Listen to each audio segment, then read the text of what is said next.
Let me ask you this. What's the consensus on parts per million of CO2 in the atmosphere? About 406 today. Okay, 406. Are you aware? 350 being the level that scientists have said is danger. Okay, are you aware? 350 is dangerous. Wow. Are you aware that since mammals have walked the planet, the average has been over 1,000 parts per million? Yeah, but we weren't walking the planet.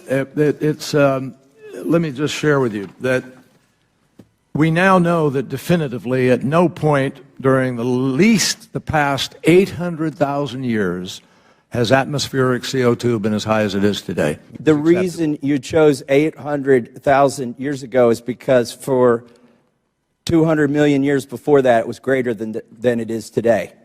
And I'm going to submit for the record. Yeah, but there weren't human beings. I mean, there was a different world, folks. We didn't have 7 billion people. So how did it get to 2,000 parts per million if we humans weren't here? Because there were all kinds of geologic events happening on Earth which spewed up. Did geology stop when we got on the planet? Mr. Chairman, this is just not a serious conversation. Your testimony is not serious. I agree.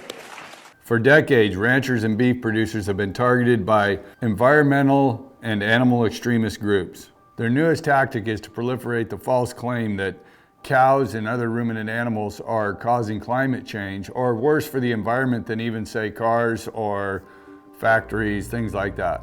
The disinformation has already been debunked by Frank Mitloehner at UC Davis, a very capable scientist who's done a lot of work on GHGs and emissions from cattle and ruminant animals. However, none of that science seems to make a difference with these organizations that are out there pushing this narrative. Western Justice and leaders from the scientific community will be conducting a study on the GHG levels that cattle produce. Our hypothesis is that any forage type plants not grazed off and left to decompose naturally throughout the year will create a higher GHG level than if consumed by grazing and ruminant animals. Western Justice aims to prove ruminants have no negative effect on GHG and they actually have a net positive effect. Quantify the amount of carbon and methane released into the atmosphere if livestock are removed or greatly reduced.